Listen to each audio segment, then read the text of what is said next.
Life doesn't ask when it's convenient for you. It shatters everything in an instant: your health, your marriage, your trust, your plans for old age. One call from a doctor, one meeting outside a hotel, one glance into someone else's eyes, and you're no longer the person you were yesterday. You have 6 months to survive betrayal, to die with dignity, and to strip the past of its power over the future. But what if you choose not just to leave, but to take control? Calmly, step by step, dismantle your life and rebuild something greater from the ruins, a farewell stripped of everything but pity. This isn't revenge. This is the final confession of a man who has only one right left: the right to an ending written by his own hand. Greetings, my dear viewer. Please tell me which city and country you're watching this video from. Maybe you're watching me from a small town or a gigantic metropolis. Write about it. Make sure to subscribe to my channel and share this video with your friends. It will make me very happy. Let's get started. As a child, my existence was shaped by simple joys and fleeting ambitions. I grew up in a peaceful, isolated part of the world where the nights were alive with the soothing sounds of crickets and the occasional bark of a dog in the distance. My parents, working tirelessly, provided me with opportunities they never had, teaching me values of hard work and sacrifice that would influence who I would become. My summers were spent playing baseball on dusty fields, winters spent by the fire, and the rest of the seasons filled with silent dreams of a future much larger than the quiet town I called home.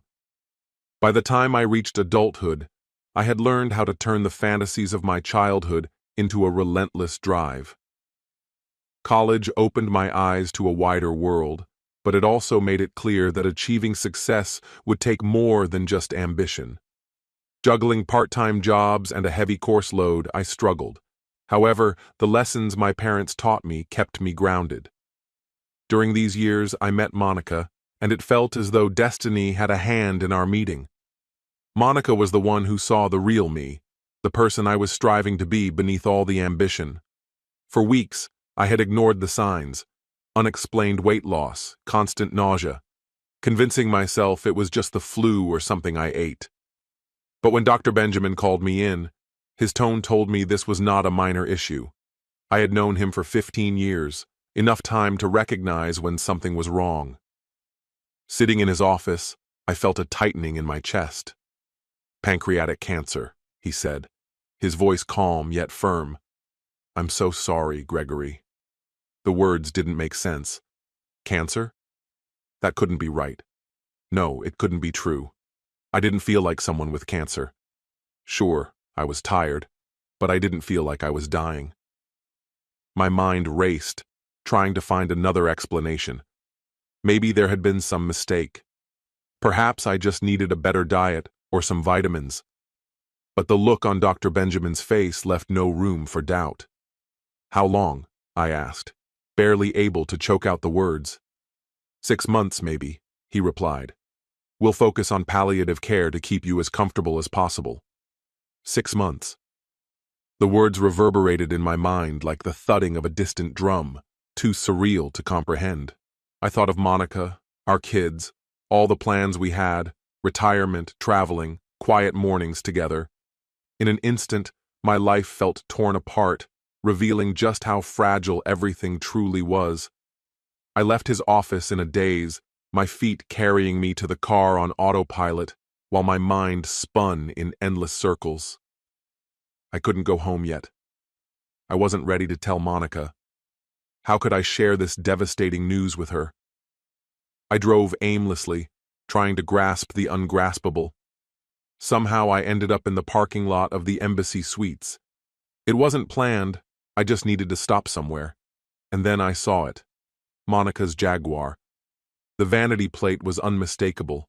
Next to it, an Audi with the license plate spine dock caught my eye. My heart sank as I realized who it belonged to: Andrew Ford. Andrew had been Monica's college boyfriend, her former fiancé, long before I came into the picture. He had moved back to town a year earlier, and now, there he was, parked next to my wife's car outside a hotel. 1,000 thoughts rushed through my mind. but I tried to convince myself it was innocent. Maybe they had just run into each other by chance. Maybe it was a business meeting. But deep down, I knew better. I parked far enough away to stay hidden and waited. Minutes later, Monica appeared from the hotel, walking toward Andrew. They kissed casually, as if it was nothing out of the ordinary. Then she got into her car and drove off. I sat there, motionless, a numbness overtaking me. There was no anger, no tears, no shouting. It was too much to absorb all at once. My wife, the woman I had spent most of my life with, had just shattered my world. First, the cancer diagnosis. Now this. I leaned back in my seat, empty. After some time, I checked into the hotel. I couldn't go back home. Not yet. I needed space to process, to figure out how to piece together a life that had splintered in a single day. Sleep came slowly, but when I awoke, I was drenched in sweat, my body stiff, and my mind in chaos. I thought about how I would confront Monica, but no words felt adequate. I needed someone to talk to, someone who still cared about me. So I called my daughter Alyssa. We spoke for nearly an hour about mundane things, her job, her life, memories from happier times. Toward the end of our conversation, she asked if I was okay. Her concern almost broke me, but I lied. I told her I was fine. After hanging up, I lay there, staring at the ceiling, lost in the weight of everything I was about to lose. No future with my grandchildren, no quiet mornings with Monica, no more dreams. I thought about calling my son but lacked the strength. Instead, I curled up on the bed, still fully dressed, and let the exhaustion take over. That night, I realized that the life I knew was already gone. What was next? I had no idea. The only thing I could grasp was that everything I had worked for, everything I had depended on, had crumbled in the span of one devastating day. Around 10 p.m., I woke up thirsty, disoriented, and confused. I drank what remained of my water and sent Monica a quick text. Had to leave town for work. Macmillan's business is on the verge of shutting down. No cell reception where I'm headed, back in a few days. I checked my phone for any messages from her.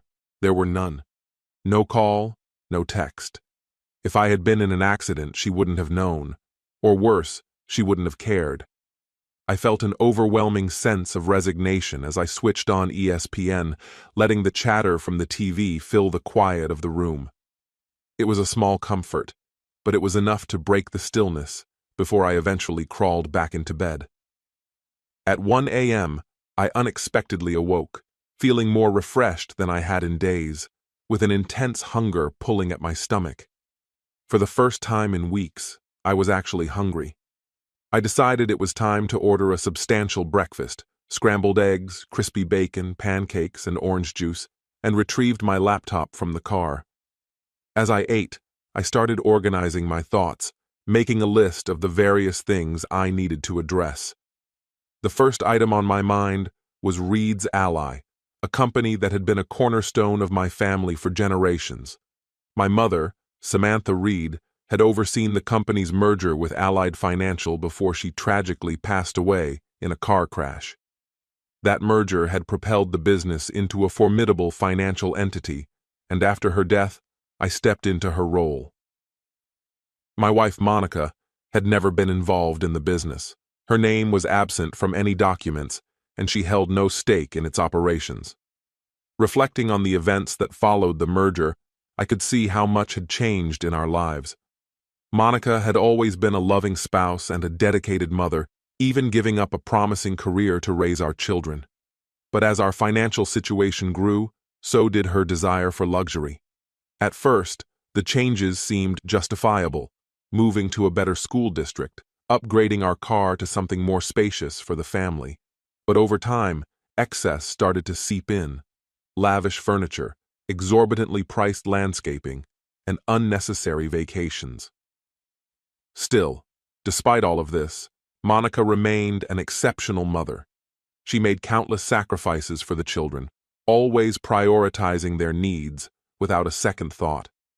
Yet, as time went on, something began to shift. Monica grew more distant, withdrawing from family life and treating time with us as more of a duty than a joy. I tried to make excuses for her, attempted to bridge the widening gap with trips and outings, but her absence became undeniable. I couldn't help but wonder what she was really doing during all the hours she claimed to be too busy for us. What I discovered at the hotel provided me with the answer. After finishing my breakfast, I turned my attention to the future. I knew exactly what I needed to do. My first step would be to have the company professionally appraised and put it up for sale. Then, I would sell the house and liquidate all assets of value. Monica wouldn't see a single penny of it. Everything I had would be set aside for my children or donated to causes that truly mattered. I began drafting my plan and then picked up the phone to start making calls. My first call was to Christopher, an old friend and golf buddy with strong ties in the financial world. Christopher had previously helped our mutual friend Samuel Bryant sell his brokerage firm during a bitter divorce. If anyone could connect me with the right people, it was Christopher. "Hey Christopher, it's Gregory. I need a favor. Can you recommend a trustworthy firm to handle the valuation of a business? And if you've kept in touch with Samuel, could you pass along the contact info for the people he worked with during his divorce?" Christopher assured me he'd get back to me by the end of the day, so I moved on to the next call. This one was to my doctor. I needed to know what to expect as my health continued to decline. He gave me the names of specialists and stressed the importance of scheduling appointments. His genuine concern deeply touched me. It was far more than I had received from Monica, who still hadn't shown any acknowledgement of my absence. Lastly, I called Cynthia, my secretary. I asked her to take care of office matters in my absence and assured her I'd check in the next day to provide updates on the auditors. "Call me if anything urgent arises," I told her, but deep down, I knew I wouldn't be returning to the office anytime soon. By the time I finished those calls, my plan was beginning to take shape. My time was limited, but I was determined to make the most of it, focusing on what mattered most: my children, my legacy, and my dignity. As for Monica, she would have to deal with the consequences of her actions without my involvement. Running a business like mine demanded tight security. While the internal team could handle day-to-day operations, they weren't equipped for sensitive investigative tasks. For those matters, I relied on an external security firm known for its expertise in surveillance, background checks, and managing delicate cases. I wasn't seeking evidence for a divorce. What would be the point with only 6 months left to live? What I needed was undeniable proof of my wife's actions, primarily to ensure my children would know the truth after I was gone. I didn't want to be seen as the villain in their eyes. Uncharacteristically, I decided to meet with the firm in person. Normally, a simple phone call would have sufficed, especially since I had the CEO's direct line.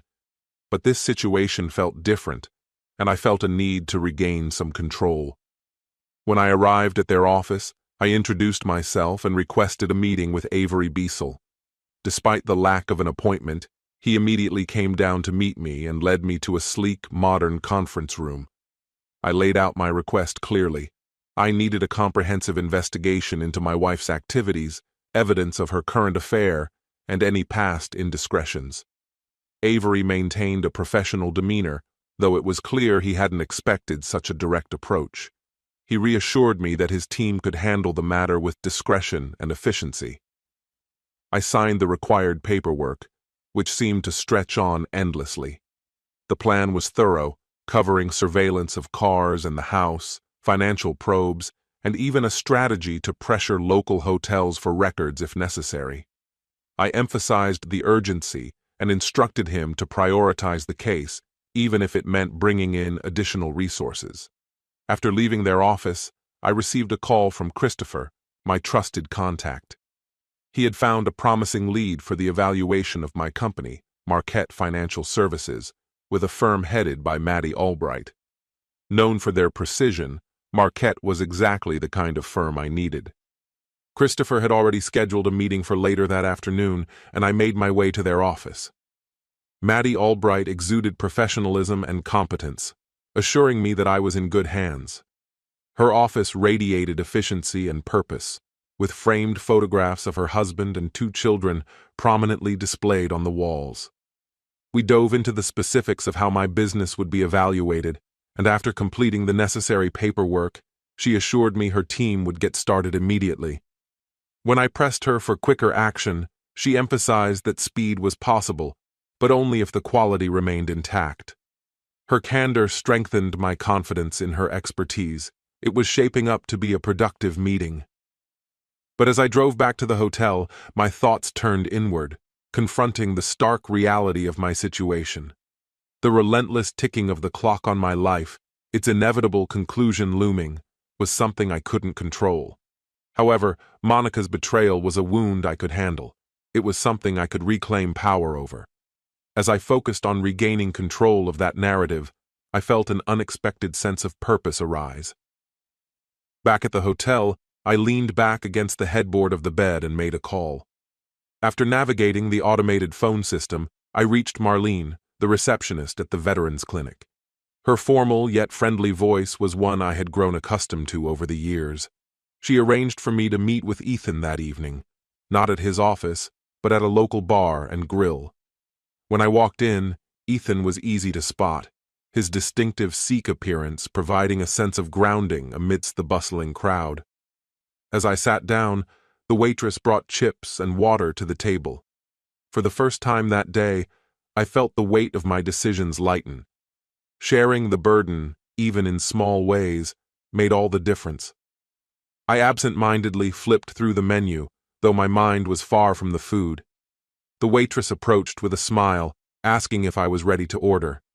I couldn't help but smile at the absurdity of it all. Ready? I needed more than a menu. I needed time, years even.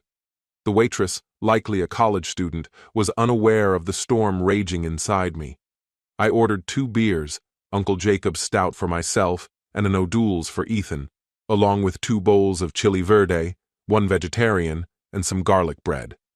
After taking the order, the waitress left, and Ethan, a psychiatrist and an old friend from my time in service, studied me quietly, resting his chin on his hands. He knew me well enough to detect the tension in my posture.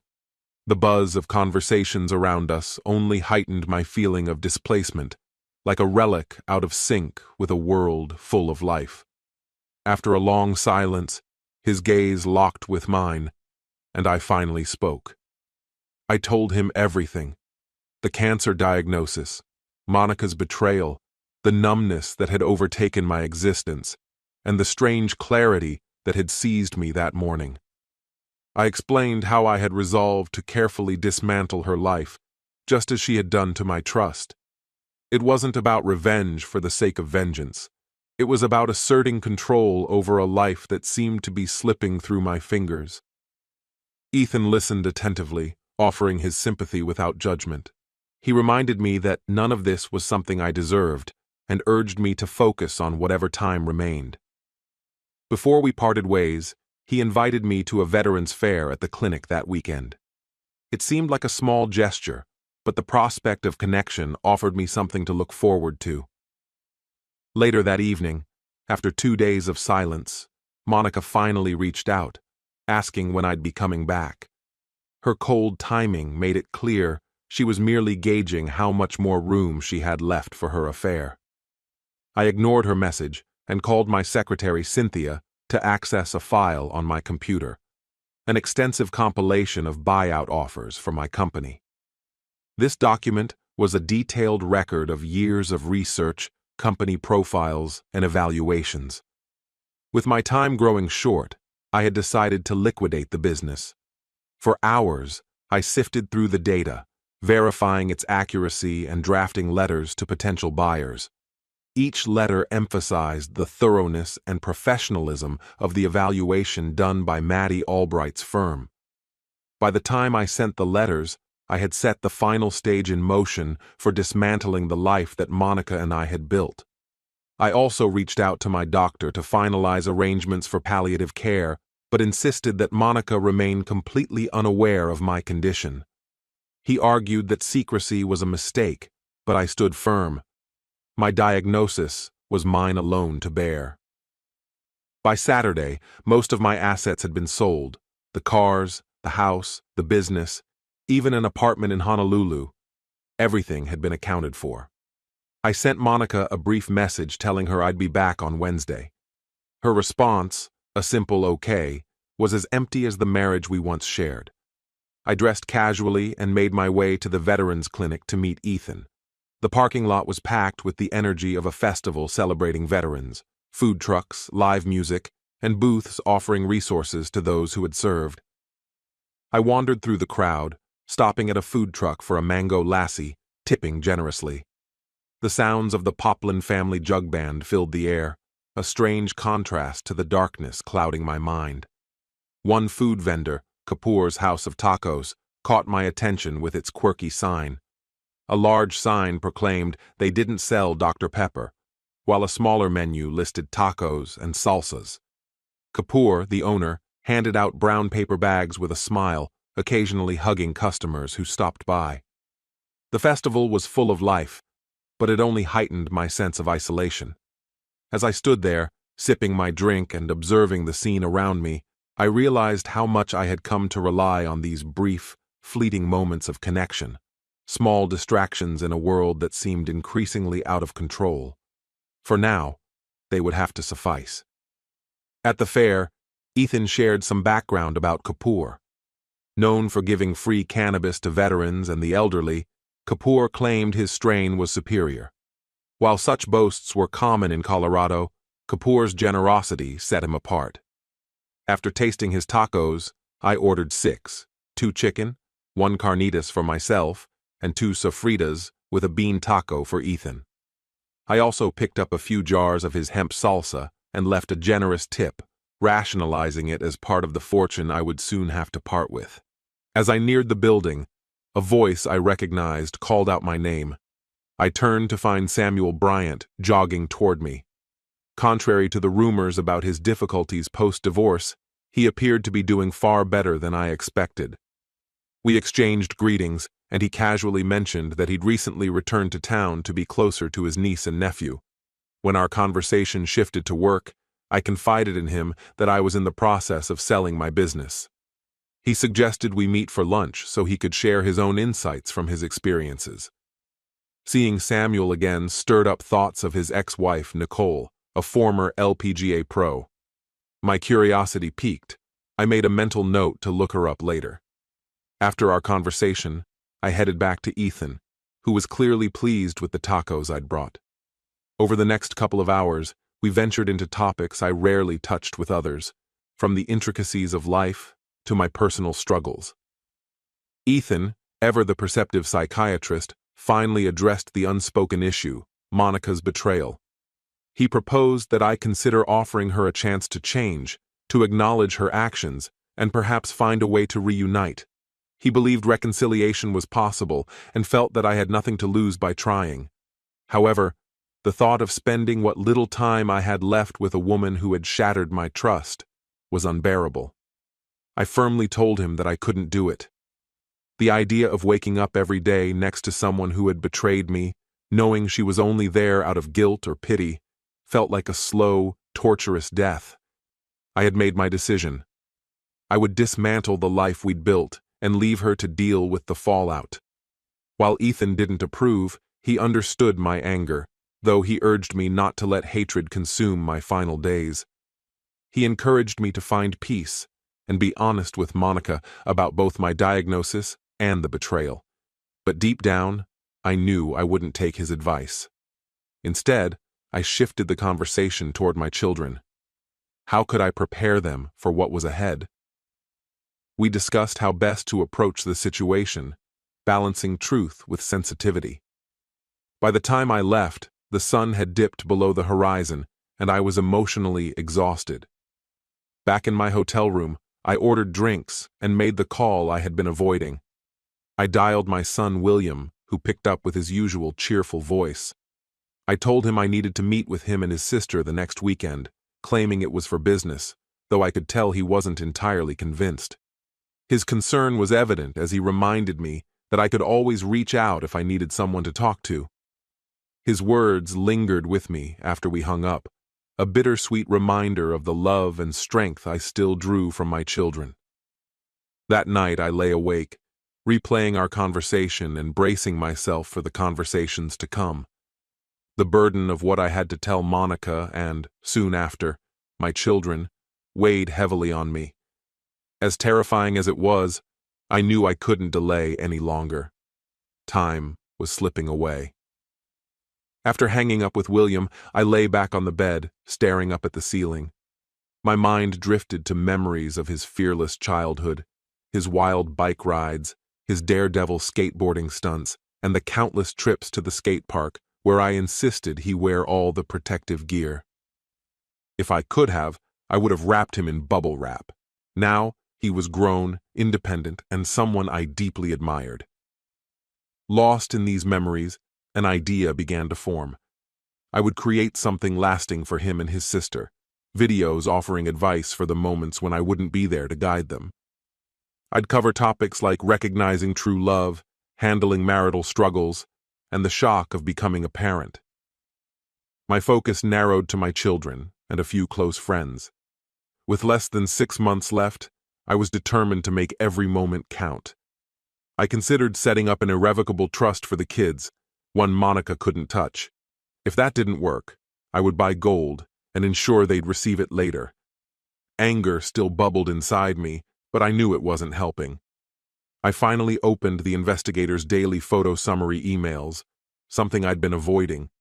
The reports were detached and clinical, but the photos struck a raw chord. They captured a life I no longer recognized, a loss so profound it left me hollow. It wasn't until the tears started rolling down my cheeks that I realized I was crying. Exhausted, I stripped down to my underwear, crawled into bed, and drifted into a deep sleep. The next morning, though I didn't have my usual energy, I felt resolute. I had a plan. Sitting down at my laptop, I brainstormed ideas for a project that would radiate kindness and simplicity. After filtering through dozens of ideas, I decided on something light-hearted and universally relatable: hugs. A message about their value seemed both fitting and uplifting, easy to scale. The University of Colorado had a strong arts program, so I made my way to campus in search of freelance graphic artists. As I wandered, I photographed 7 ads from students offering their services. Feeling accomplished, I stopped at a sandwich shop. Without fully reading the menu, I ordered a turkey and avocado wrap with bacon, tomato, and extra mayo. The cashier quipped, "Your funeral." For the first time in days, I laughed. "That's not what's going to do me in," I replied, amused by the irony. After grabbing my meal, I left a generous tip and found a bench to sit on while I crafted my pitch. My email to the students was straightforward. I explained the project, an artistic collage of people embracing with older adults hugging younger ones, athletes embracing disabled individuals, and men and women in all combinations. The tagline would read, "Nothing free gives so much to another person. Give it as a gift today." The design needed to be scalable and suitable for a billboard. By the time I reached out to an ad agency for billboard space, 5 of the students had already responded with quotes. I quickly agreed to their terms and secured 3 billboard locations in my target area, negotiating reasonable turnaround times. The last 2 proposals arrived shortly thereafter, and I agreed to both without hesitation. The next day, I received 6 design samples, all of which I approved. In fact, I went a step further and offered the students 50% more than they initially asked for. It wasn't an act of charity. I simply didn't see the point in holding on to the extra money. The designs I found most appealing earned their creators an additional commission for a follow-up project. Just 2 days later, I found myself sitting alone in my car in a parking lot, nibbling on a chocolate chip cookie and sipping on a glass of cold milk. The craving for childhood comfort foods had hit me much harder than I had expected. My billboard was up quickly, a vibrant, striking display featuring a hug and a hopeful tagline. As I watched the team set everything up, I was overcome with a strange mixture of satisfaction and melancholy. They worked with surprising efficiency, far quicker than I had anticipated. The lean man leading the crew explained that the billboard came in pre-assembled sections, which greatly expedited the process. After some negotiation, I reached a deal with them, $2,000 per worker and $2,500 for the team leader if they agreed to assist with future projects. I paid extra to ensure everything was completed within 24 hours. In the meantime, Monica sent me 2 texts asking where I was and informing me that she was at home. I chose not to reply. If she involved the kids, they would likely call, and I would have to explain everything to them before speaking with them face to face. Her lack of concern ended up working in my favor. Within 48 hours, a new billboard appeared 3 blocks from Andrew Ford's office. The ad showed him kissing Monica with the caption, "Dr. Andrew Ford is my wife's chiropractor. He treats more than just her back." The agency assured me they could keep the source anonymous, but honestly, I didn't care. Knowing my time was running out removed any fear I had left.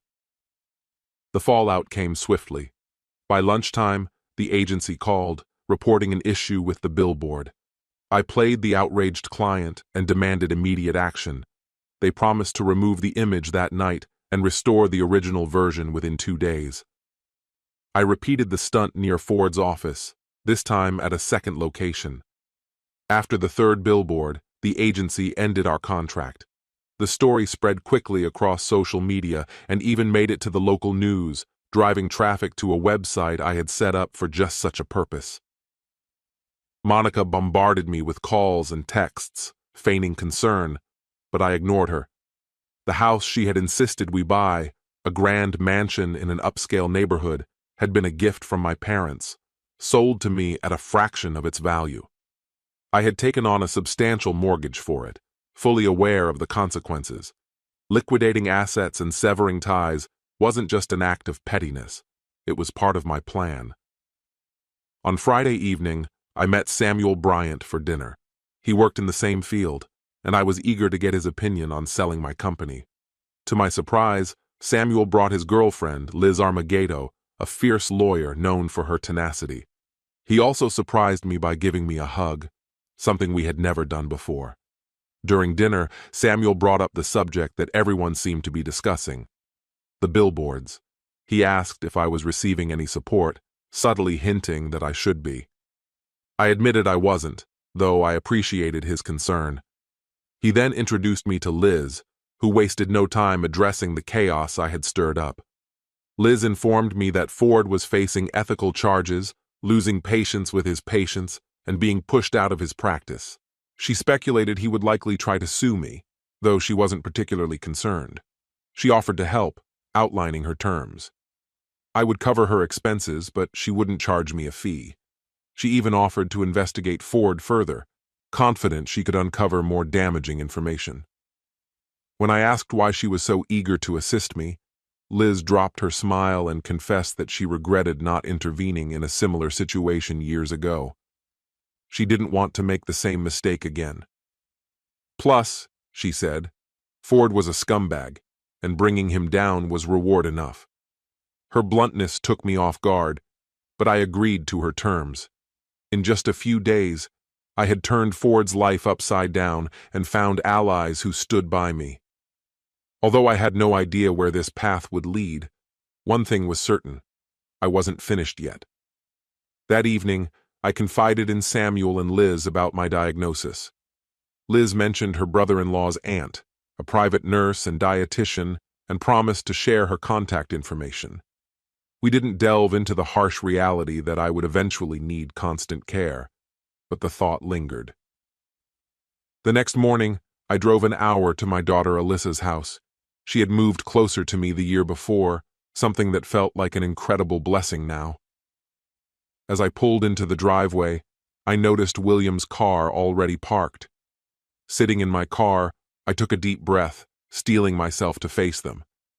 I dreaded the idea of hurting my children, but I knew it was unavoidable. They had to know the truth about both my health and Monica. Gathering my courage, I grabbed my laptop and headed inside. Alyssa and William were waiting for me, their expressions somber. After hugging them tightly, I sat them down and stumbled through an apology for the burden I had to place on them.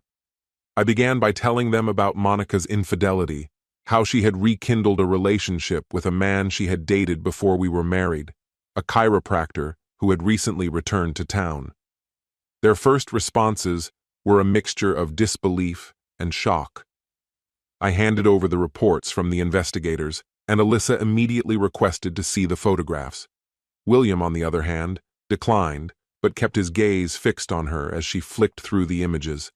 As Alyssa's tears began to fall, the harsh truth started to sink in for both of them. I pulled Alyssa close and held her as she cried, steeling myself for what was coming next. I took a deep breath to steady my voice before continuing. "There's something else," I said. "I didn't want to overwhelm you all at once, but I have to. I'm dying. I have pancreatic cancer. The doctors say I have roughly 6 months left." The news of Monica's death quickly faded into the background, overshadowed by the devastating news of my diagnosis. They responded as I had, initially rejecting it, desperately hoping it was a mistake, a misdiagnosis that could be corrected with a second opinion or some miracle treatment.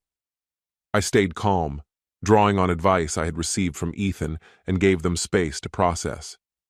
They offered suggestions, clinging to any hope, but I gently steered the conversation away, reminding them they needed time to absorb the gravity of the situation.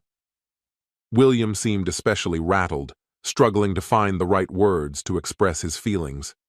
Alyssa, I knew, would likely face Monica's death head-on, but William would retreat inwardly, as he always did. Later, I found him on the porch, sitting alone with a beer, staring off into the distance. When he came back inside, his eyes were red from crying, and he silently embraced both me and Alyssa before disappearing again, seeking solace in another drink. In that moment, I realized something profound. He had lost both of his parents in one fell swoop. Trying to restore a sense of normalcy, I suggested we go out for dinner at one of the finest places in Colorado Springs. Alyssa agreed to find a spot, and I made plans to stay in her guest room that night. I jokingly asked them not to mention my visit to Monica and suggested they could look up the chiropractor from the billboard for some extra context. They smiled faintly, nodding in acknowledgement, and I finally drifted off into an exhausted sleep. Hours later, Alyssa woke me, her hand brushing my cheek. Worry was written all over her face, and I could tell she was concerned. I felt feverish and disoriented, brushing off her concerns with a weak suggestion that we skip dinner. She offered to take me to the hospital, but I assured her it was just exhaustion. William sat nearby, quietly watching, his gaze filled with concern. Alyssa kissed my forehead, her tears returning as she whispered, "I love you, Daddy." I whispered back, "I love you too, sweetheart," before sinking back into a deeper sleep. The adrenaline that had carried me through the past few days was now gone, replaced by an overwhelming fatigue. Although my resolve to make the most of my remaining time hadn't wavered, the toll of my situation was starting to show. I woke up feeling completely drained, but I wasn't about to let Alyssa and William see that. We had breakfast at the cafeteria, where I made 2 trips through the line but barely touched my food. Physically, I was worse, but emotionally, I felt supported by their presence. Still, a lingering guilt weighed heavily on me. I was relying too much on them, drawing strength from them as I watched it deplete them. Later, I took my laptop and coffee outside to Alyssa's porch. It was time to face the outside world. Since learning of Monica's betrayal, I had cut myself off from nearly everyone except my children and the most pressing business matters. My inbox was overflowing with 274 unread emails, even after filtering out the spam. I deleted every last one of Monica's messages, 23 in total, and blocked her email address. It felt petty, but there was a certain satisfaction in doing so. I composed a short message to distant relatives and acquaintances, explaining Monica's affair, confirming I had proof, and informing them of my diagnosis. I reassured them that while I appreciated their concern, my remaining time would be spent with Alyssa and William. For close friends, I took the time to write more personal responses to their inquiries. The process took hours, but by the end, I felt a sense of closure. That evening, we dined at one of Colorado Springs' top restaurants. We shared laughter, enjoyed delicious food, and had quiet, reflective moments together. William flew back home on Monday, and I stayed with Alyssa for a few more days to finalize plans for the next chapter of my life. I signed a lease for a small apartment and moved in the following weekend.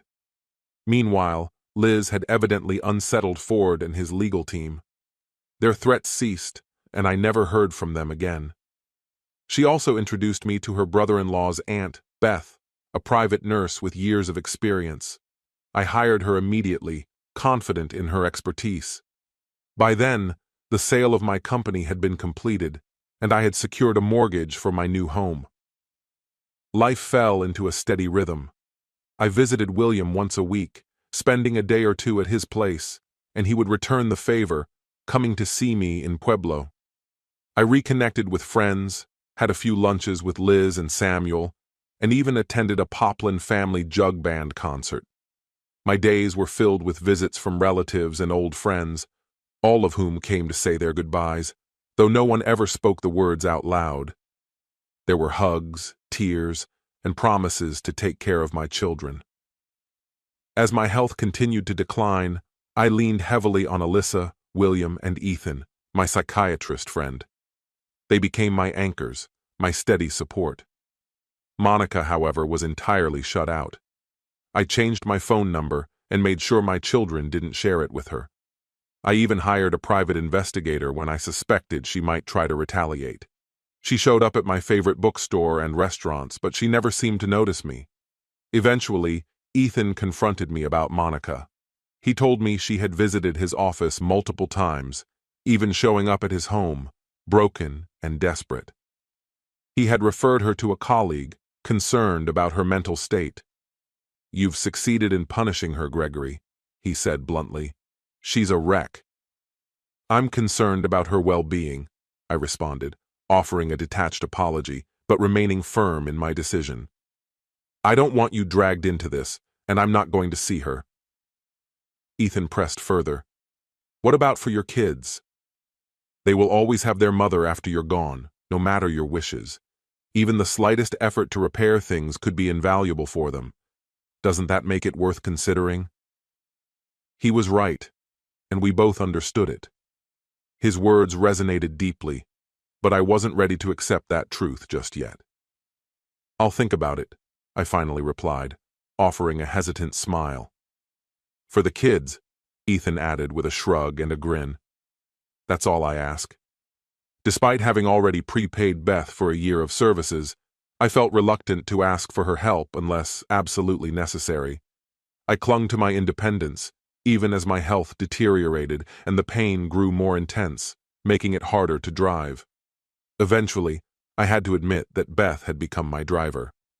One evening, she dropped me off at La Fourchette de Massey, where I was meeting Alyssa and William for dinner, before heading off to do some shopping for her grandnephews. She was fond of them and often spoke of them. They were Shannon, a talented teenage violinist, and two younger boys, a toddler and a baby. By the time I arrived, my children were already at the table. The meal was pleasant as we discussed their careers and personal lives. When dessert was served, I hesitated before asking a tough question. "Does my lack of contact with your mother make things harder for you?" I asked. Alyssa set her fork down, meeting my gaze firmly before answering. "Not really," she replied flatly. "She calls once a week, but I hang up if she brings you up. She doesn't try too hard anymore." William, engrossed in his dessert, shrugged after a moment. "Doesn't bother me. I haven't spoken to her, and I don't plan to. She can't stalk or pressure me any longer." I probed further. "Is she still stalking you?" He nodded grimly. "I had to change parishes. She hasn't been to church in years, but she showed up last week." A wave of emotional exhaustion washed over me. As parents, Monica and I were supposed to lighten our children's burdens, not add to them. I sighed deeply. When I'm gone, will it be hard for you to move on with her? Would it help if I reached out to her again? Alyssa answered without hesitation. No, Dad. If we're going to rebuild any relationship, it'll take time. That's not going to happen in the next few months, William said, pushing his plate aside and leaning in. I can't believe that selfish woman is my mother. You're dying, and she's still making it all about herself. Forget her. Furious, he threw cash on the table to cover the bill and stormed off. We found him sitting by the pond outside, staring into the water. Are you okay? I asked gently. He looked up, startled. Yeah, just upset. She abandoned us, and now she wants to come back before it's too late. It's always about her. Beth returned to pick me up. I hugged Alyssa and William goodbye before getting into the car, where Beth, ever observant, noticed my fatigue. You look pale. Are you okay? She asked. Physically, I'm not too bad, I answered. Thanks, Beth. In the weeks that followed, my focus shifted to securing my children's futures. I paid off their debts, bought William a house near his condo, and acquired an investment property for Alyssa. I set up education funds for any future grandchildren and paid off loans for Ethan's children. Each dollar I spent felt like a marker on a telethon, working tirelessly to ensure Monica would be left with nothing. 2 months later, I completed the sale of my company. Employees received generous bonuses, and the deal guaranteed their jobs for the next 2 years. I became an absentee owner, leaving day-to-day operations to the team. By the 3rd month, Beth moved in to oversee my care as I opted for palliative support, rejecting treatments that would extend my life at the cost of its remaining quality. Occasionally, she claimed she needed to watch her grandnephews. I knew this was just an excuse. She could see how much their visits lifted my spirits. One afternoon, Ethan, the older boy, brought a toy dump truck, and we played on the floor for hours. He directed me with such sweetness, ensuring I filled the truck when he told me to. His younger brother, too small for cookies, watched as Ethan insisted I share 3 before eating his own. The joy they brought me reminded me of William's childhood, filling the apartment with warmth and laughter.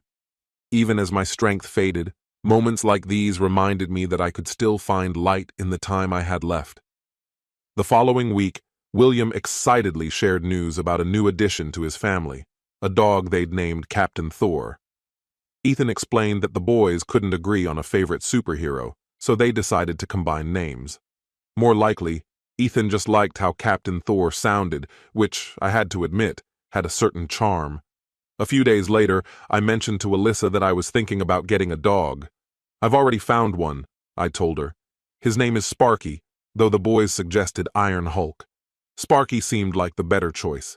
He came from a rescue, not a purebred litter as I had jokingly said, but he was smart, affectionate, and irresistibly cute. I sent Alyssa a video of Sparky doing simple tricks, confident she would fall in love with him just as I had. She planned to meet him the next day, and it was clear from her reaction that she was already smitten. Sparky quickly became a cherished part of my daily existence, even though Beth took on most of the responsibility for his care, walking him, cleaning up after him, and ensuring he was well. Despite this, Sparky brought a unique warmth into our home that was impossible to overlook. Every night, he would quietly creep up to my pillow, gazing at me intently until I stirred awake. Before long, I had to buy special treats to combat his foul-smelling breath, but his companionship made it all worthwhile. Alyssa absolutely adored Sparky, and had I not intervened, she would have undoubtedly taken him with her.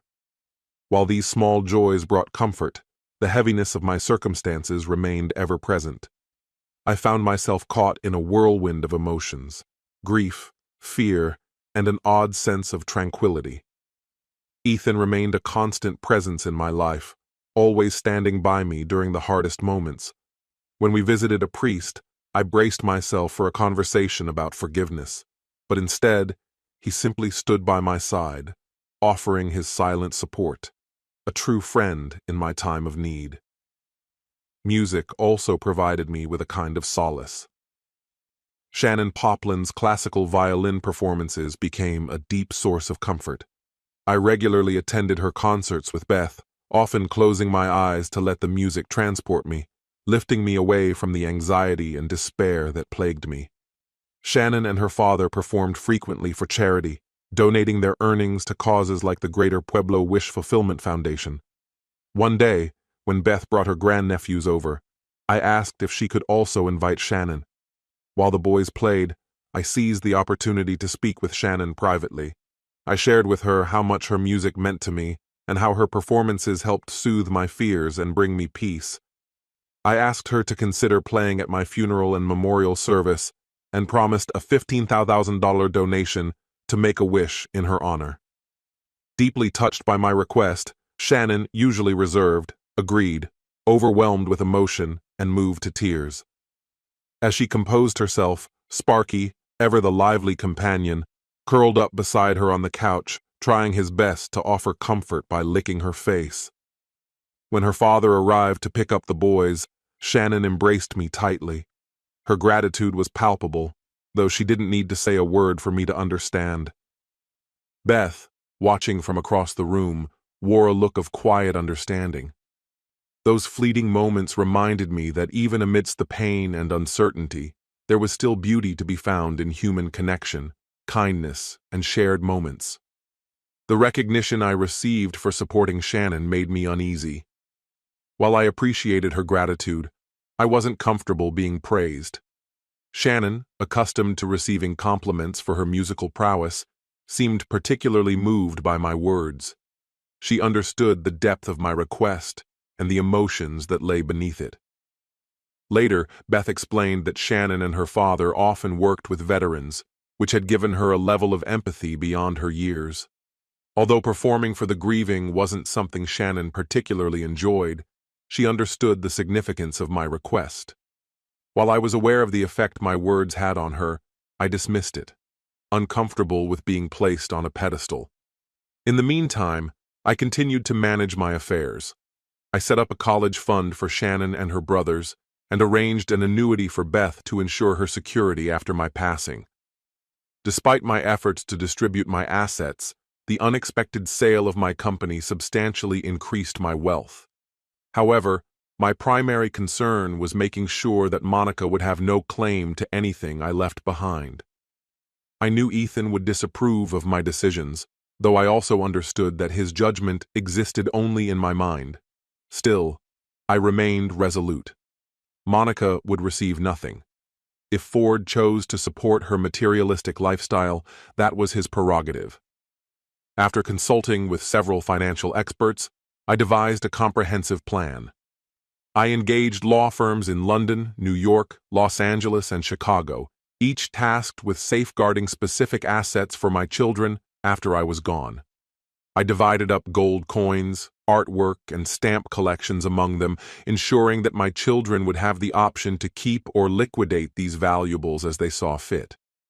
Although the process depleted my wealth, I didn't mind. If the plan succeeded, my children would be financially secure for life. And if Monica managed to find a loophole, I joked to myself that I'd haunt her from beyond the grave. While most of the mutual friends Monica and I shared had distanced themselves from her, a few still tried to intervene. They described her as heartbroken, unable to eat, and withdrawing into isolation. Concerned for her safety, they urged me to meet with her. Reluctantly, I agreed, but only under my terms. Using a prepaid burner phone, I arranged to meet her at a bench in the cemetery near where I would eventually be buried. The cold, rainy day seemed fitting, and the thought of Monica sitting amid reminders of death filled me with a grim sense of satisfaction. However, I didn't show up. Later that evening, I sent her a text with a fabricated excuse, claiming that a health scare had landed me in the hospital and offering to reschedule. Monica quickly replied, apologizing and expressing her willingness to meet whenever was convenient for me. A few days later, I arranged another meeting at the playground where we had taken the kids years ago. Once again, I canceled at the last minute, citing exhaustion. Each time, Monica's tone remained polite and accommodating, but I carefully avoided making any real commitment. I kept the cycle going, eventually suggesting we meet at an Indian restaurant where I had once proposed to her. When the time came, I once more sent an excuse, joking that aliens had abducted me. Monica didn't respond, and I felt a sense of satisfaction. My time was running out, less than 90 days left. Even as my body deteriorated, I found small ways to maintain control over the things that remained. Physically, I was failing. Despite my refusal to undergo chemotherapy, my hair fell out, and I lost weight rapidly. At one point, I briefly reached my target weight, only to lose more, unable to stabilize. Alyssa, determined to help, began bringing marijuana in every form imaginable, brownies, gummies, and joints, regularly appearing at my apartment. While the cannabis alleviated some of my pain and revived my appetite, the exhaustion remained relentless. I had fallen into a routine where I was sleeping up to 14 hours a day, a pattern that gradually took away from the time I had hoped to spend with my loved ones. Monica's presence dominated my dreams, and the lines between past events started to blur. Christmas mornings, trips to Disney, my children's laughter, they all mingled together in my subconscious. Even birthdays felt like they were repeating themselves, with Monica always there beside me. In those dreams, I could feel her presence as though she were right next to me, her warmth as she leaned in, the faint trace of her perfume lingering as we watched William unwrap his presents, or Alyssa sitting, absorbed in the TV. Waking up left me disoriented, filled with an intense longing for the past.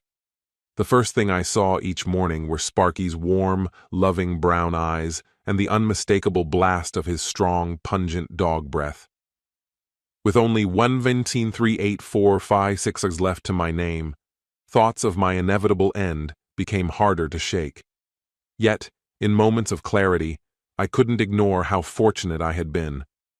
Despite losing my parents too early, they had given me so much: love, wealth, and a thriving business that I had nurtured. They had built on the legacy they received, and I had carried it forward. I had never truly lacked anything in my life: love, comfort, food, or security.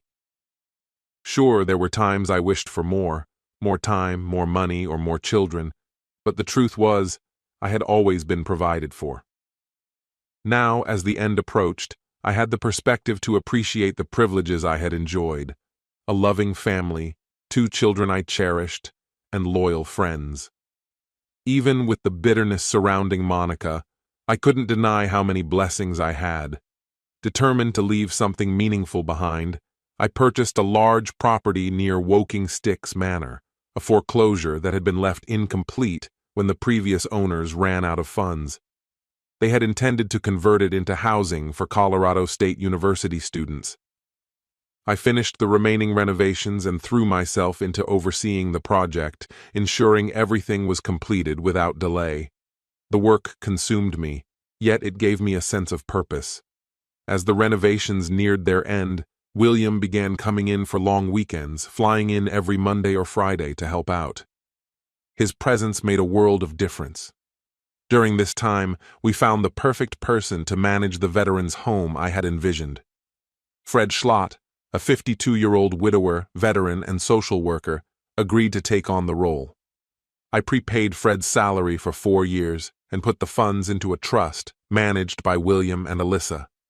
To ensure the home's success, I reached out to old friends and colleagues, leveraging every connection to garner support for homeless veterans, an issue that had always weighed heavily on my conscience. The renovations took 4 weeks, and despite my failing health, I attended the grand opening. The Poplin family jug band played, and local media covered the event. As I was preparing to leave, I noticed Monica standing across the street watching me. She looked awful. I leaned against the car for support, staring back at her. Neither of us spoke for a long while. Finally, I asked Beth to drive me home. Monica's tear-streaked face stayed with me, an image I couldn't shake, no matter how hard I tried to forget it. As my doctor had predicted, My health took a rapid downturn as the 6-month mark approached. Alyssa moved into the guest room, William slept on the couch, and Ethan sent videos of the boys instead of coming to visit. Sometimes, I thought I heard Shannon's violin playing in the apartment, though it was likely just the side effects of medication and dreams. Sparky, my loyal dog, refused to leave my side. Too large for the wheelchair, Sparky would lean against it, resting his head in my lap or burrowing into the blankets that always seemed to cover me. Fatigue took over my days, making it hard to stay awake for long periods. Despite my decline, I began to notice strange behavior from Alyssa and Beth. They often took Sparky for walks, but only as far as the edge of the parking lot, no more than 100 yards away. They would glance at the window, whispering in hushed voices. This happened so frequently that it began to irritate me. William never participated, so I waited until he went grocery shopping to confront them. I told Alyssa and Beth they could let Monica in, but only under strict conditions. She had to follow my instructions without question and leave as soon as the conversation ended. Their stunned expressions almost made me laugh, but I didn't have the energy for it. I reminded Alyssa of her responsibility in this matter, emphasizing that if Monica didn't comply, she would have to escort her out. Alyssa reluctantly agreed and went to the door. A few minutes later, she returned, looking unsettled. She told me Monica was outside, struggling to pull herself together. Monica was in an awful state, and Alyssa begged me not to be too harsh, despite Monica having little claim to sympathy. Her words made me hesitate, but I stood firm. I had agreed to this meeting for a reason, and it was time to face whatever came. A soft knock broke the silence, followed by the sound of the door creaking open as Monica stepped inside. She looked completely worn out, even though she would have hated it. Her clothes hung loosely on her frail frame, and her hair was unkempt. She appeared as drained as I felt. I greeted her briefly, but my tone was sharp. She tried to speak, her voice trembling, but I stopped her immediately. I set clear boundaries, no apologies, no explanations, and absolutely no mention of Ford or her affair. I made it clear that if she broke any of these rules, the conversation would end. She attempted to protest, but I silenced her once more. My patience was running thin, and my strength was fading, but I stood my ground. Any attempt to justify or explain her actions would result in her immediate departure. She quickly agreed to the terms and stammered out another insincere apology. I turned my focus back to Sparky, who stood steadfastly by my side, a symbol of unwavering loyalty. As I gently ran my hand over his head, I found comfort in the familiar gesture, grounding myself. I then spoke to Monica, revealing a painful truth. Much of what once held meaning for me had faded, losing its significance.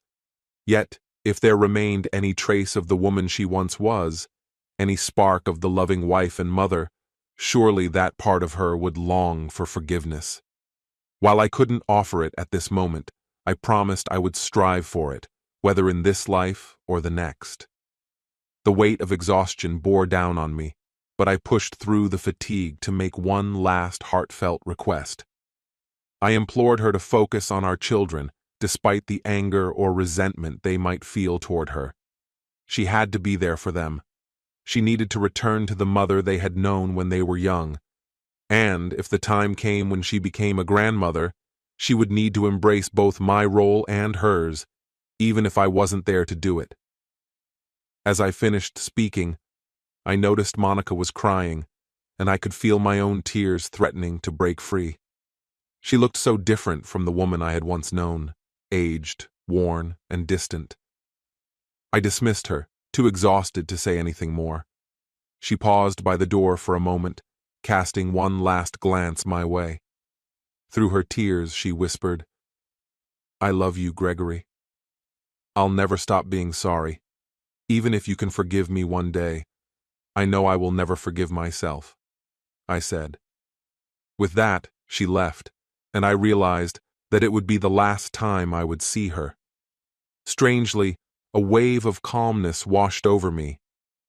In those final days, My life no longer felt like a series of disjointed events, but rather, it started to unfold as a coherent story. It had been a good life, filled with love, purpose, and even a sense of gratitude in my final months. Despite the sadness and losses, I had found meaning and closure. When the end finally arrived, it came quietly. Ethan sat in the corner, softly chanting a prayer, while Alyssa and William remained by my side. Alyssa's hand in mine gave me a sense of connection, grounding me as the end approached. Sparky, ever faithful, lay beside me, his head resting gently on my body. My breaths grew shallow, but there was no pain, only an overwhelming peace. I said one final prayer for my loved ones, a faint smile crossing my face as I moved toward the unknown. The soft sound of a violin filled the room, whether real or imagined, I couldn't say. But in the stillness, I thought I heard a whisper. Though I couldn't make out who it was, I felt certain it was Alyssa. Her words, filled with love and finality, offered the perfect farewell. I love you. Our first tale wraps up here, but hold on, there's more. A new, gripping story awaits. Let's dive in. The moment it dawned on me that the two people I trusted more than anyone had been plotting against me, the silence was almost suffocating. There were no dramatic soundtracks playing in the background, no thunderstorm rumbling outside my window, only the relentless ticking of my watch as I stared at the email my private investigator had sent me. The attachments contained photos of my wife of 18 years, caught in a passionate embrace with my business partner, their figures faintly outlined in the shadows of a hotel parking lot. I had spent countless years building my business from the ground up, but its downfall came from a place I least expected, within my own circle.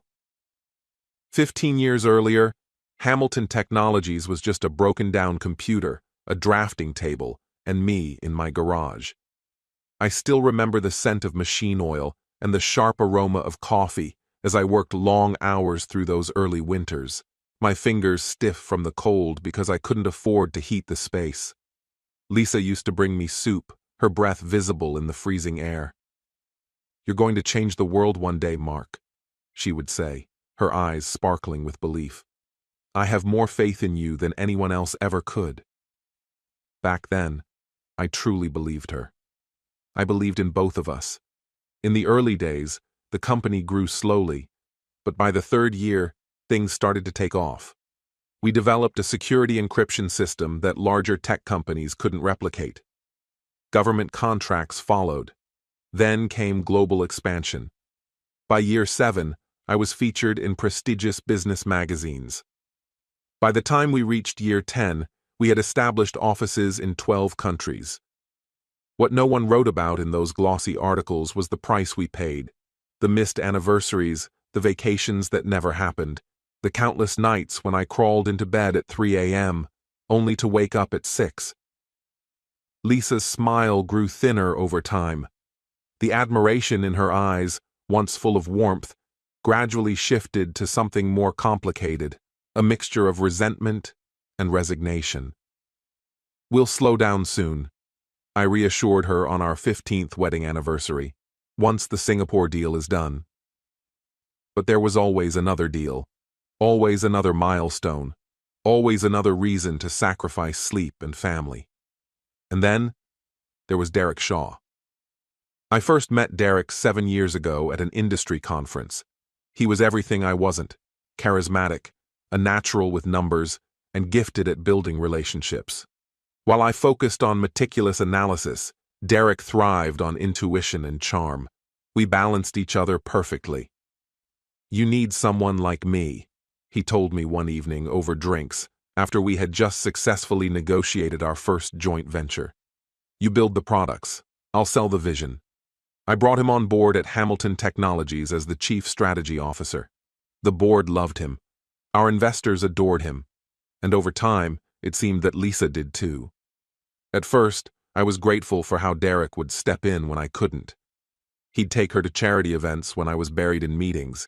He'd remember her birthday when I was overseas finalizing the Tokyo deal. He even sent flowers when I'd forgotten our anniversary for the third year in a row. "Derek's so thoughtful," Lisa would say, arranging the lilies he'd sent. "He notices things." The implication couldn't have been clearer, unlike me. But I was oblivious to it all. I was too consumed with the company, too confident in my marriage, and too trusting of a man I considered a brother. That is, until 6 weeks ago when I received an anonymous email with an attached document. It was a draft proposal to restructure the leadership at Hamilton Technologies, one that would drastically reduce my influence and put Derek in charge of the company. The document was preliminary, clearly not meant for my eyes, but there it was, with track changes visible from both Derek's company email and a personal Gmail account I instantly recognized as Lisa's. They weren't just having an affair. They were plotting to take everything from me. Something inside me shifted, something I hadn't felt in years, not since those early desperate days in my garage. A cold, precise clarity that sharpened my focus. I closed the email, deleted it from my server, and made a decision. I wouldn't confront them, not yet. Instead, I called Emily. My sister had been my quiet partner from the very start.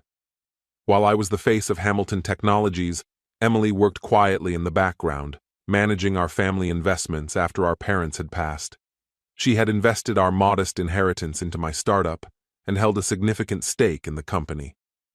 More than anyone, Emily was the one person I trusted without question. "Are you sure?" she asked, her voice steady despite the bombshell I'd just dropped. We sat in her minimalist apartment, far from any prying ears. I slid my phone across the glass coffee table to her. "See for yourself."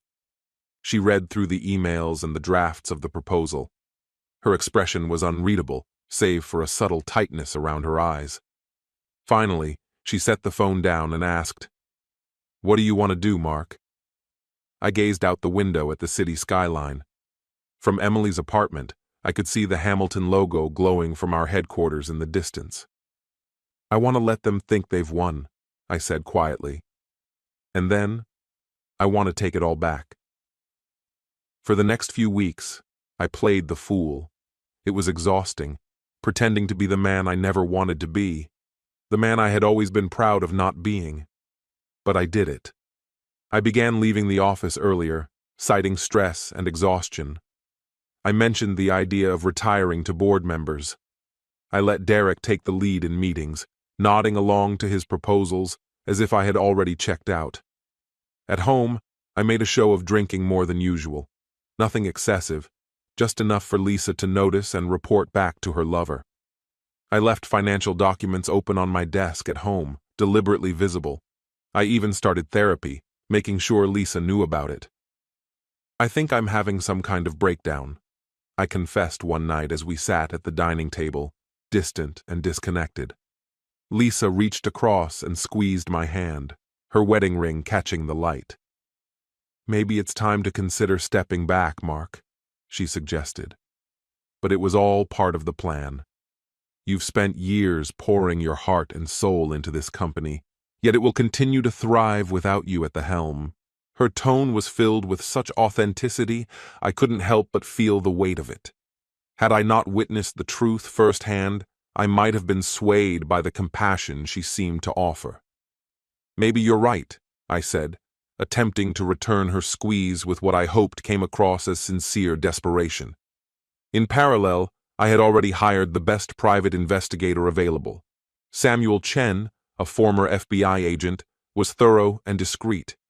Within a matter of days, he unearthed solid proof of the affair between Lisa and Derek, a relationship that had been ongoing for nearly 2 years. He tracked their secret rendezvous, captured photos of their hidden encounters, and even obtained recordings of their public conversations. One of those recordings struck me like a blow to the chest. "How much longer do we have to wait?" Lisa's voice was sharp, impatient. "The documents will be ready next month. After that, we just need his signature," Derek replied with assurance. "He's falling apart just like we planned. Did you see him at the quarterly meeting? He could barely hold it together." "That's good. Derek paused briefly. That's exactly what we need. I've been with him for 18 years. I deserve more than half in the divorce. You'll get everything you want, sweetheart. The house, the vacation homes, a huge settlement. Once I'm CEO, we won't need to hide anymore. I sat in Samuel's modest office, my face unreadable as I absorbed the recording.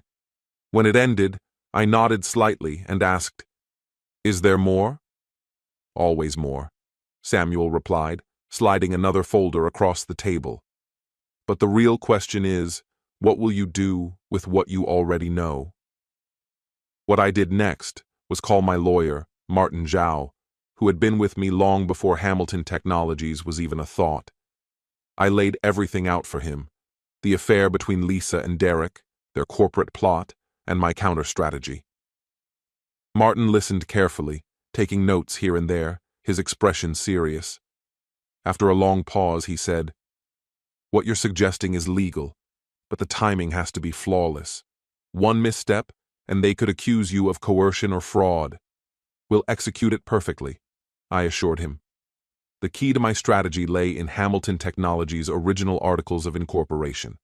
When I founded the company, I had added a provision that allowed founding members to privately transfer shares without the approval of the board.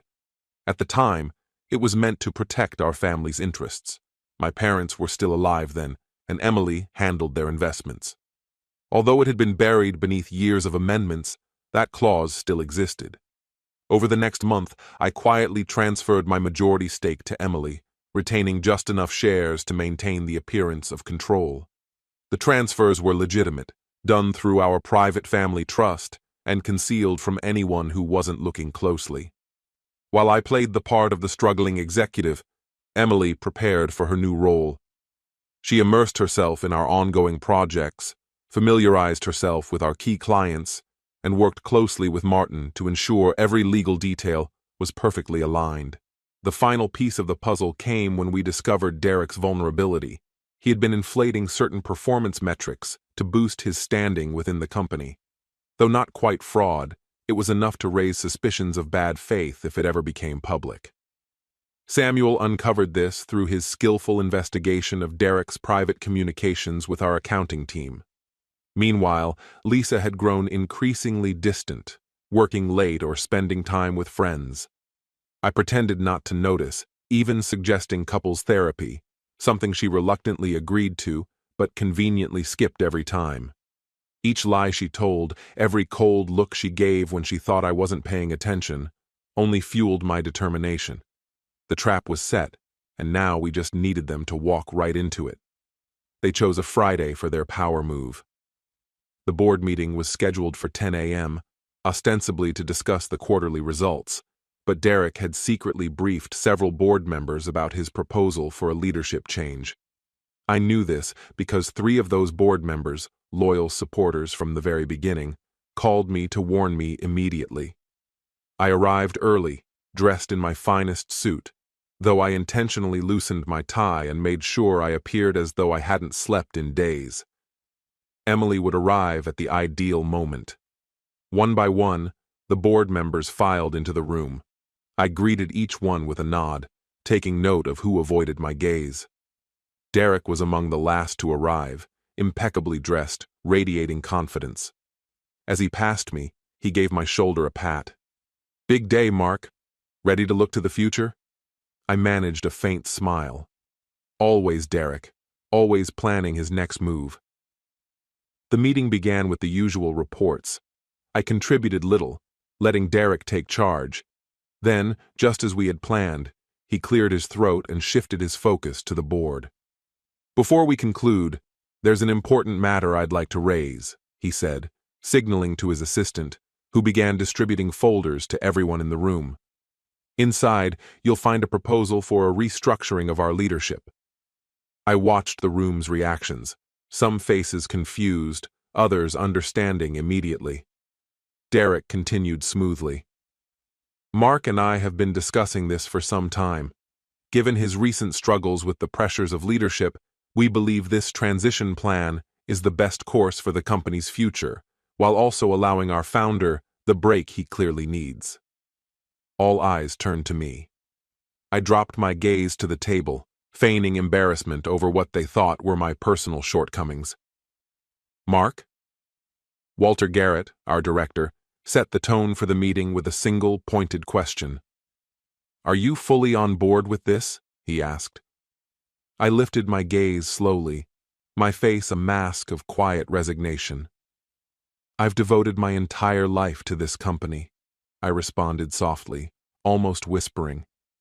If the board believes this is the right course, I won't stand in the way.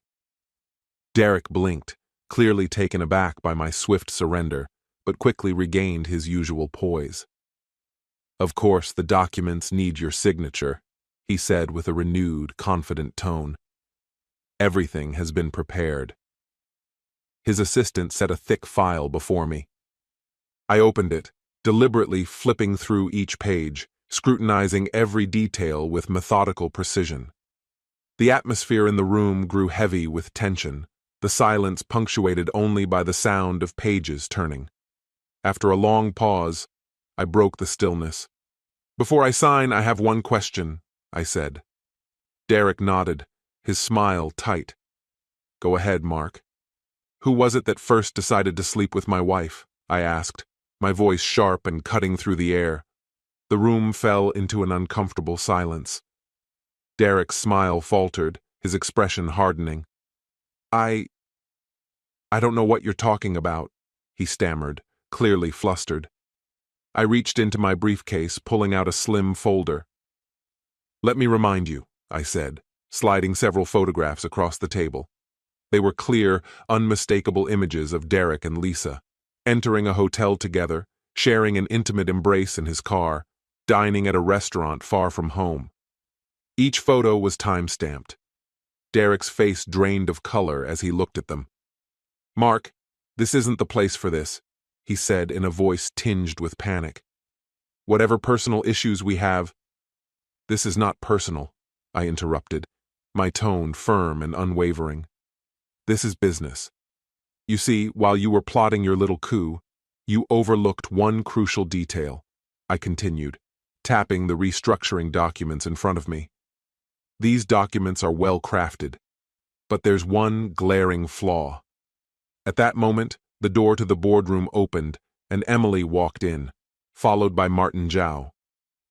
I'd like to introduce Emily Hamilton, my sister, and the true majority shareholder of Hamilton Technologies, I said. Derek's face turned pale, and several of the board members gasped in shock. Emily greeted them with a composed smile. Good morning, she said coolly. I apologize for the dramatic entrance, Emily said, her voice steady yet sharp. But considering the circumstances, it seemed appropriate. Martin Zhao stepped forward, handing out a set of documents. These papers confirm Miss Hamilton's controlling interest in the company. Over the past month, 56% of all voting shares have been legally transferred in line with the company's original articles of incorporation. Walter Garrett examined the documents, raising an eyebrow. These seem to be in order, he noted. Derek, now standing, still looked incredulous. This is ridiculous, he shouted. These transfers weren't authorized by the board. They didn't need approval, Martin replied, his voice smooth and unflinching. That provision has been in place since the company's inception and has never been altered. It's completely legal. You can't do this, Derek cried, his voice trembling with real fear as he turned toward me. I stood slowly, adjusting my tie with a composed air. I already have, I said. Emily calmly took the vacant chair at the head of the table. This is my seat, she said firmly, her voice carrying undeniable authority. As the majority shareholder, I propose immediate changes to the executive structure. She locked eyes with Derek. First, I motioned to terminate Derek Shaw for gross misconduct and breach of fiduciary duty.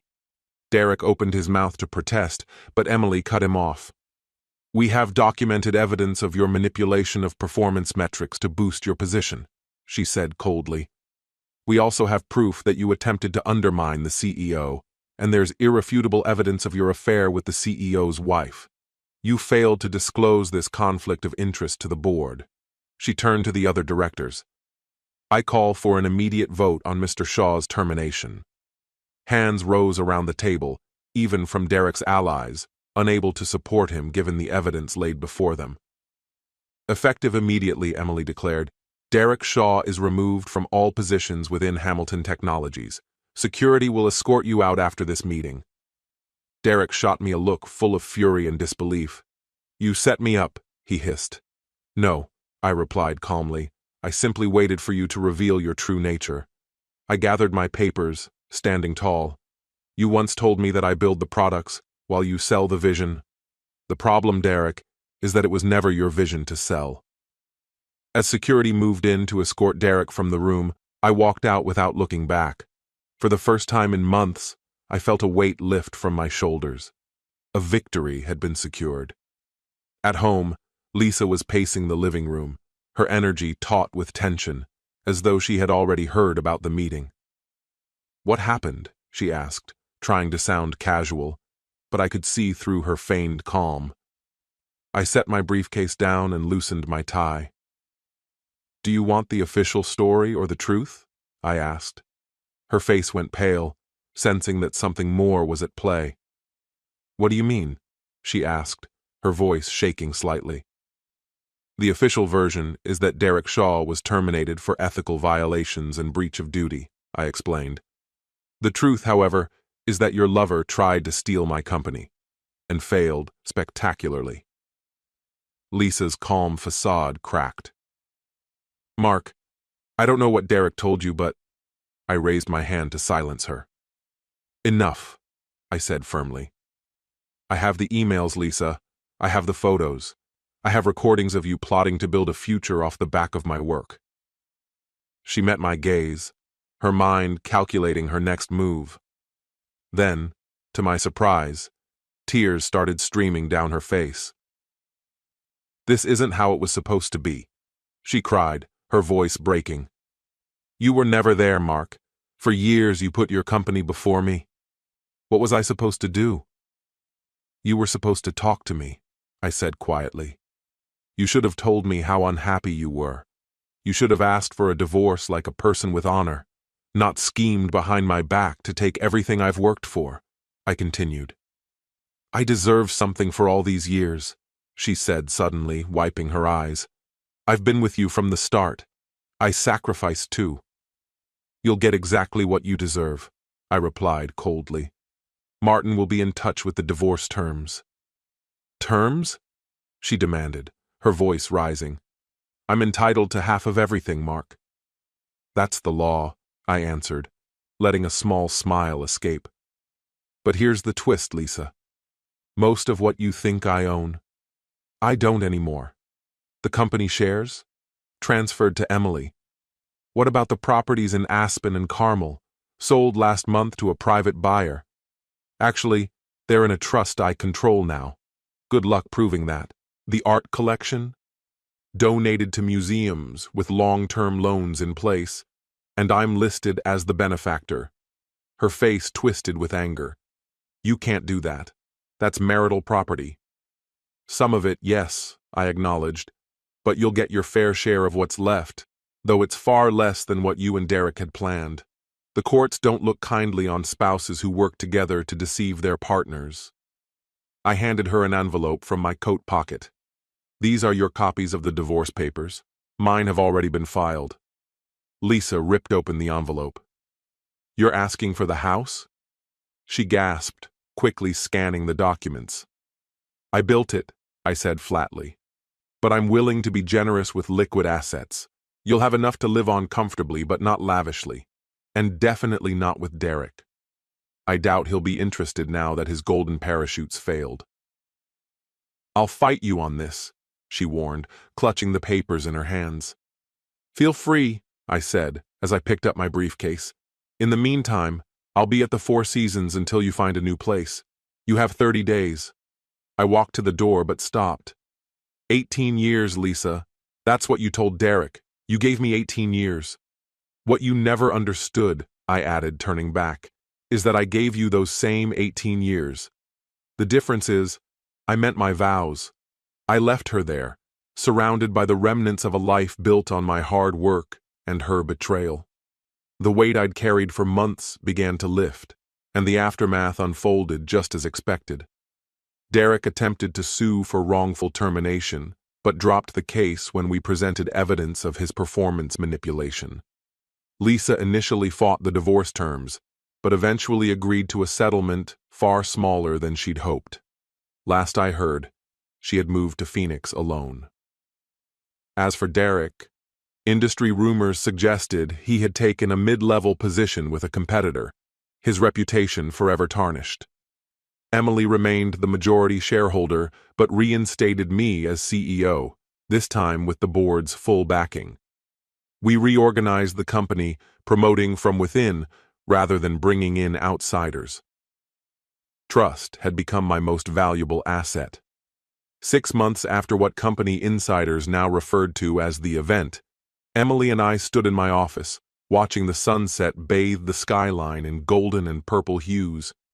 We had just closed our most successful quarter to date. "To resilience," Emily said, raising her glass of bourbon. I clinked my glass against hers. "And to patience." "Was it worth it?" she asked after a pause. "The price you paid?" I considered her question. The empty house. The nights I woke up reaching for someone who was no longer there. The realization that the two people I had trusted most had seen me only as a resource. "I didn't pay the price," I said, finally. "They did.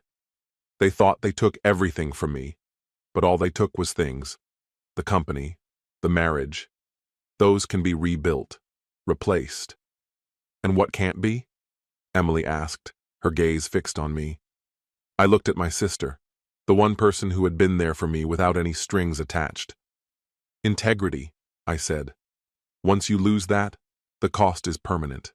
We finished our drinks in silence, watching as the city lights flickered on one by one, creating constellations against the darkening sky.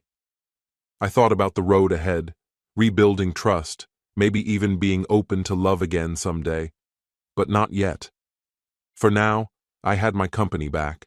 I had my self-respect. I had come through the betrayal, not just surviving, but victorious. Some might call it revenge, but for me, it's something closer to justice, cold, calculated, and final. While others often say that success is the best form of vengeance, I've discovered that true power lies in the patience to wait.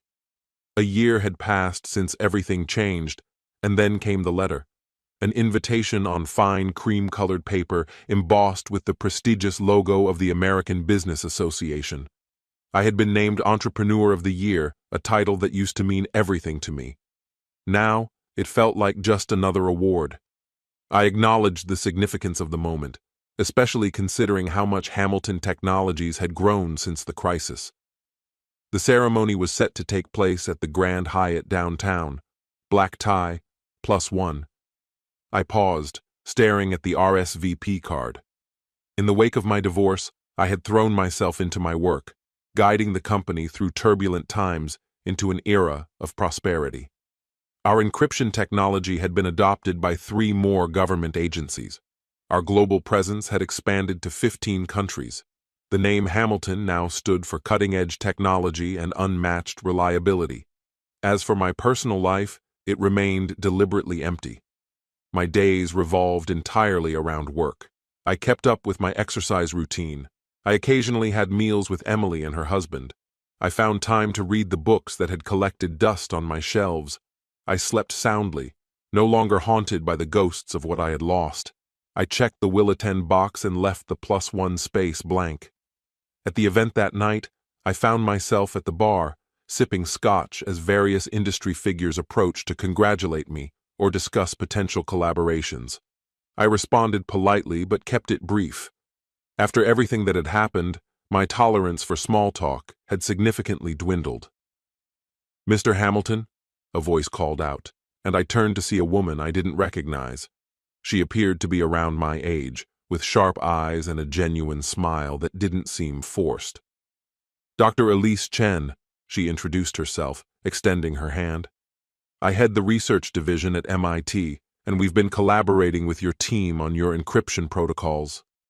Of course, I replied, shaking her hand. Your team's work has been impressive. Her eyebrows raised in surprise. You've actually read our reports? I read everything that comes across my desk, I said. A lesson learned the hard way. There must have been something in my tone that revealed more than I intended, because her expression softened. I heard about what happened at your company last year, she said. For what it's worth, many of us in academia were impressed by how you handled it. Integrity is a rarity in the corporate world. Before I could respond, the announcer called for everyone to take their seats. The ceremony was about to begin. That's my cue, I said. It was a pleasure meeting you, Dr. Chen. Elise, please, she replied with another smile. And congratulations again on the award. It's well deserved. I watched her walk away, feeling something unfamiliar, a genuine appreciation for a straightforward, candid conversation, without hidden agendas or schemes, just mutual respect. As I made my way to the main table, my phone buzzed. It was a message from Emily. Heard through the grapevine that Derek's new position didn't work out. Looks like his past caught up with him.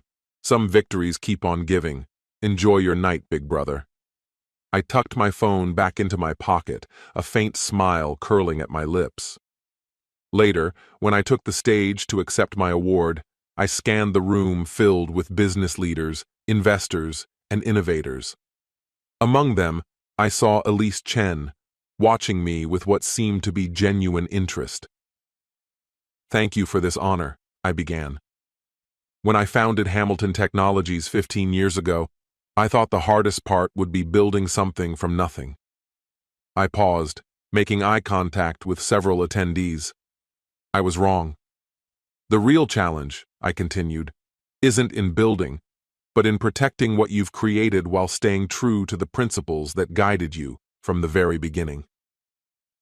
My speech was brief, focused on innovation and integrity, not my personal journey. I didn't delve into themes of betrayal or redemption. Those chapters were in the past. Afterward, at the reception, Elise approached me again, this time presenting a proposal for a potential research partnership between her lab and Hamilton Technologies. We talked for nearly an hour, effortlessly shifting from professional matters to more personal ones, books, hiking spots, and obscure documentaries we both enjoyed. Would you be interested in continuing this conversation over dinner sometime? I asked, surprising myself with the invitation. She paused, studying me for a moment. I'd like that, but I have to ask, are you sure you're ready? I've heard things about your recent past. Her directness was refreshing. A fair question, I replied. What happened certainly changed me, but I won't let it define me or control my future. Elise nodded, seemingly satisfied with my answer. Then yes, dinner sounds great. That night, as I drove home with my award in the trunk and Elise's contact information saved on my phone, I felt a quiet sense of satisfaction. Not happiness, not yet, but the feeling that the next chapter might be worth reading. As I entered my home, a sense of tranquility settled over me.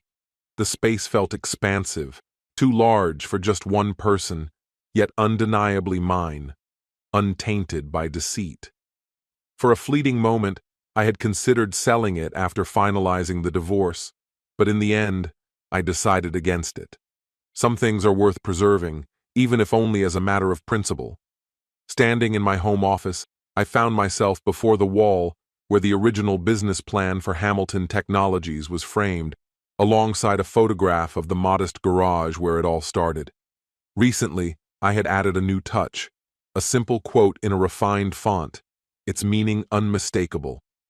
The two most powerful warriors are patience and time. Leo Tolstoy. Though I had lost much, I had gained something far more valuable. I had learned that I could endure betrayal without becoming bitter, that I could stand tall and resist retaliation without abandoning my core values, and that I could prevail without resorting to the underhanded methods of those who had tried to break me. Lisa and Derek had aimed to strip me of everything. Yet, rather than destroying me, They had given me the opportunity to rebuild something far more unshakable. A business founded on honesty, a life driven by authenticity, and, perhaps eventually, relationships grounded in real trust rather than convenience or manipulation. That, I realized, was the true victory. It wasn't merely about reclaiming what was rightfully mine, but about recognizing that the things I truly cherished had never been at risk. The empire I had built might have faced a brief threat, but the man who had created it remained unscathed, and that, in the end, was all that truly mattered. Our story has come to an end. What do you think about this story? Share your thoughts in the comments. And if you enjoyed the way I tell stories, head over to my channel and check out my other videos. May the force be with you. See you soon, my friend.